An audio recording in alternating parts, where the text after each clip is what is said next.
Ce soir, on est à l'Apollo et c'est Carole qui nous filme. Du bruit pour Carole, s'il vous plaît. Bon, alors, en ce moment, vous avez vu, la question des journalistes récurrente, c'est y a-t-il une crise démocratique? Bon, si tu poses la question, c'est comme, y a quelqu'un qui a pété? La réponse est dans la question, mon ami. Hein. Alors, ils ont posé la question à Olivier Véran, le porte-parole du gouvernement. Ils ont dit, il y a une crise démocratique? Il a dit non. Il n'y a personne qui a pété. Non. C'est les égouts. Tu dis d'où les égouts? On est dans un ascenseur, Olivier. 13e étage. Et on n'est que 2. Et il a dit non, c'est pas une crise démocratique, c'est une crise de confiance envers les institutions. Ah. C'est pas une manif, c'est une balade chahutante. Et moi, Olivier Véran, c'est pas que je le déteste, c'est que j'ai une courbe de sympathie qui tend vers moi à l'infini. C'est tout. Et là, j'ai lu quelque part qu'apparemment, Olivier Véran, là, pour 2027, il est chaud. Hein. Ouais. Donc s'il y a quelqu'un qui veut se présenter, c'est maintenant. Il y a un boulevard. Ah ouais, là, c'est une course en sac contre Depardieu. Là, tu peux y aller. Là, il a des affaires, là, un peu, là, Depardieu, là, en ce moment. Vous avez vu, là? Il y a beaucoup de femmes qui se plaignent, là. Non, il a intérêt à bouffer, parce que, je crois, à la cantine de la prison, c'est pas souvent du rabbin, donc... il a intérêt à mettre du stock, tonton. Hein. Y a-t-il une crise démocratique? Là, j'ai vu un sondage, 10% des gens font confiance aux politiques. 10%. C'est beaucoup trop? C'est qui, ces gens? T'imagines si 10% des gens faisaient confiance aux avions? Et il n'y a plus d'avions. Qu'est-ce qu'on attend? Cette semaine, j'ai pas regardé l'allocution de Macron. Ouais, et franchement, ça fait du bien. Oh, j'étais là, chérie, je sais pas ce qui m'arrive cette semaine. J'ai envie de frapper personne. Je sais pas ce qui se passe. Je me sens zen, je me sens petit bambou, je me sens Dalai Lama. Non, pas complètement Dalai Lama. Non. Il va finir dans la même cellule que Depardieu, lui, je pense. J'espère. Mais bon, j'ai lu après ce qu'il a dit. Donc il a dit, allez, on repart à zéro, on se laisse 100 jours pour changer les choses. Chérie, ça y est, j'ai encore envie de frapper quelqu'un. C'est vite revenu, hein. Il a dit, en 100 jours, je vais arranger l'école, l'hôpital, la sécurité, et l'immigration et le travail. C'est plus un président, c'est Miss France, l'autre. Et fait régler la famine dans le monde, et qu'il n'y ait plus de guerre.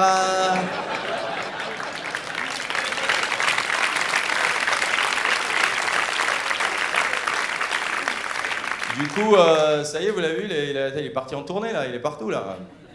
Alors, il n'y a pas beaucoup de standing, hein. Casse-toi, dégage, dégage. Je veux être au contact du peuple. Retourne en Chine, dégage. Donc, je ne sais pas s'il y a une crise démocratique. En tout cas, il n'y a pas de crise chez les vendeurs de casseroles, ça c'est sûr. Merci Carole, merci l'Apollo.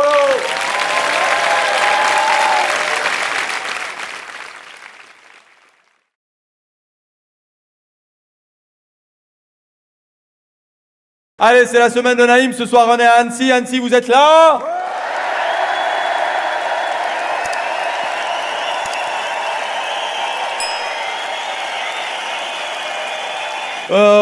Trump,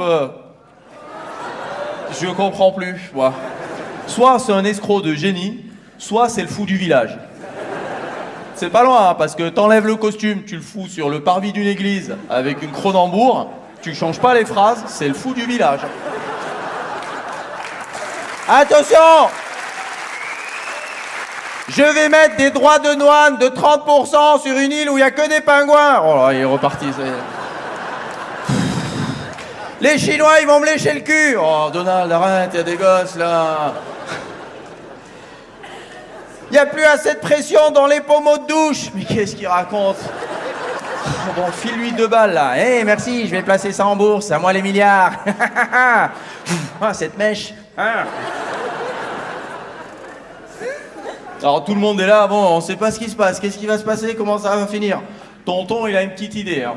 Pour moi, tout le monde va profiter de cette histoire de droits de douane pour monter les prix. Et vous connaissez cette règle économique, hein. Les prix montent à la vitesse d'un cheval au galop et ils descendent à la vitesse d'un ballon d'hélium. Tu vas me dire, mais ça descend pas un ballon d'hélium. Voilà, c'est pour ça que je dis ça. Ouais. C'est ça. J'ai un pote, il a créé un groupe WhatsApp et il nous a envoyé « Ouais les gars, venez à partir d'aujourd'hui, on boycotte les produits américains. » J'ai dit « Bah à partir de demain, parce que WhatsApp c'est américain, tocard. Envoie-nous ça sur une appli française. »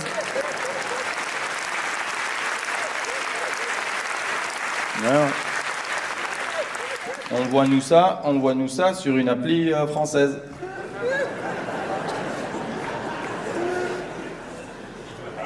J'attends son fax. Attends, mieux, je vous coupe des fois les applaudissements parce que vous me flinguez le rythme. Les gens sur internet, ils ont pas le temps, hein. Ils sont trop chiottes en train de regarder, ils ont fini. Allez, arrête les applaudissements là, applaudissements à emporter, on t'a dit, on voit les vannes là.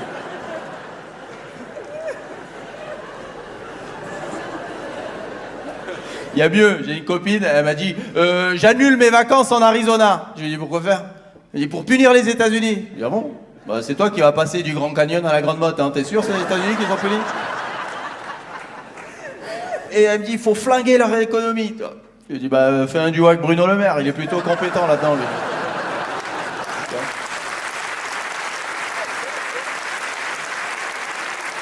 Alors par contre, avec toute cette histoire, s'il y en a une qui est dégoûtée, c'est Marine Le Pen. Avec toute cette histoire de droit de douane, elle, son procès, tout le monde en a plus rien à foutre.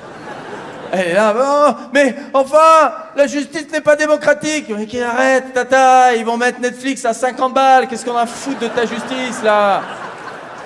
Elle est là, en meeting, mais je suis comme Martin Luther King. Ouais, c'est ça, ouais. Va dire ça à ton père, il va sortir de la tombe, il va te mettre 2 tartes, tu vas voir l'histoire. Elle a dit, c'est une décision politique. Ah oui, tu crois quoi, tata?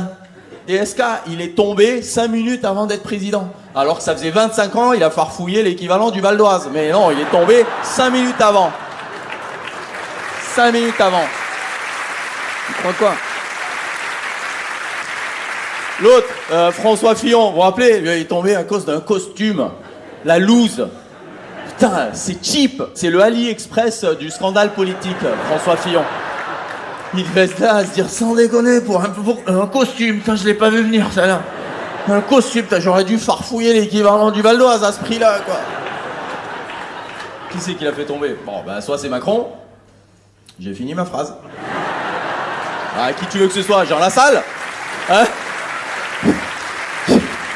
Tu crois que c'est Jean Lassalle qui l'a fait tomber? Je finis mon pâté en croûte et après j'appelle la juge. J'ai le bras long, moins long que mon nez, mais on va bricoler. Alors après, en parlant de pâté en croûte, Elisabeth Borne.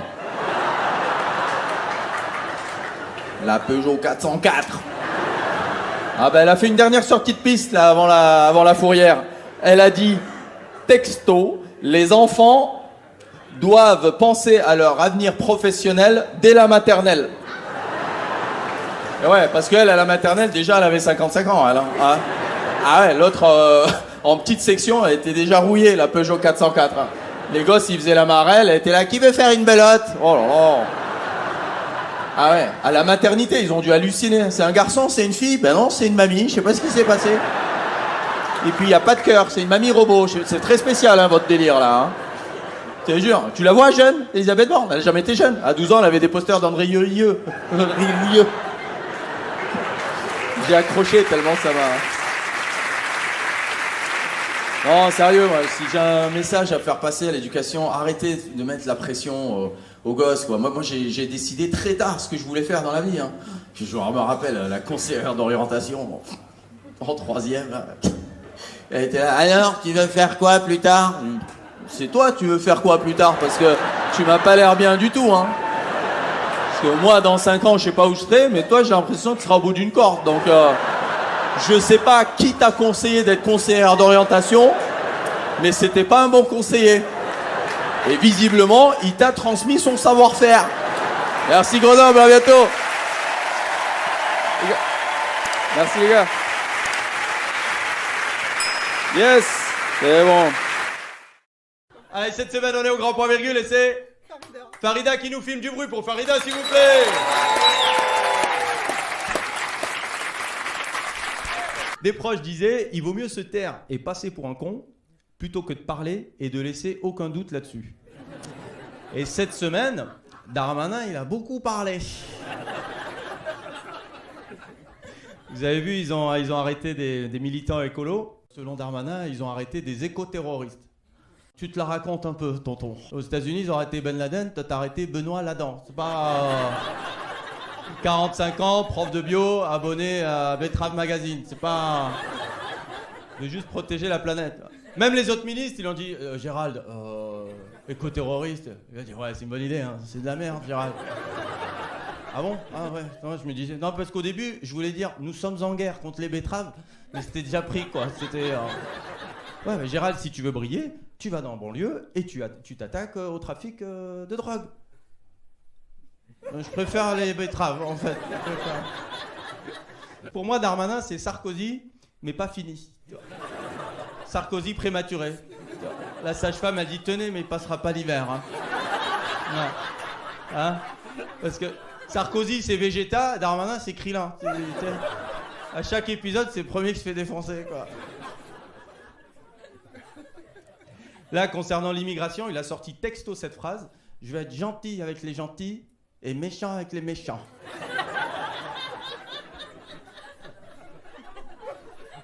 Je peux avoir une pomme pote?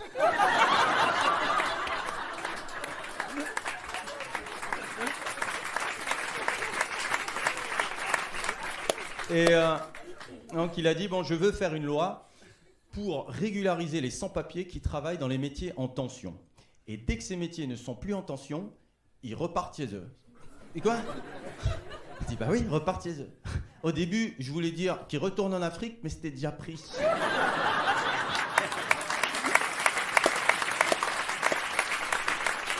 C'est fou. Il est fou quand même. C'est vraiment genre, ça va le taf? Ça se passe bien? Ouais, cool, super. Eh, casse-toi, ça y est, c'est fini. Ouais, même Le Pen, elle a dit, oh, c'est pas gentil ça. Hein. Même Zemmour, il a dit, non, il a dit c'est bien.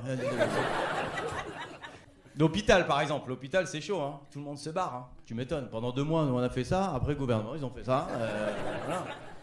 Là, épidémie de bronchiolite, il n'y a plus de place. Donc on te dit, bon, votre bébé, on va le changer de chambre. Ah, ok, on va le mettre à Lille. C'est ça?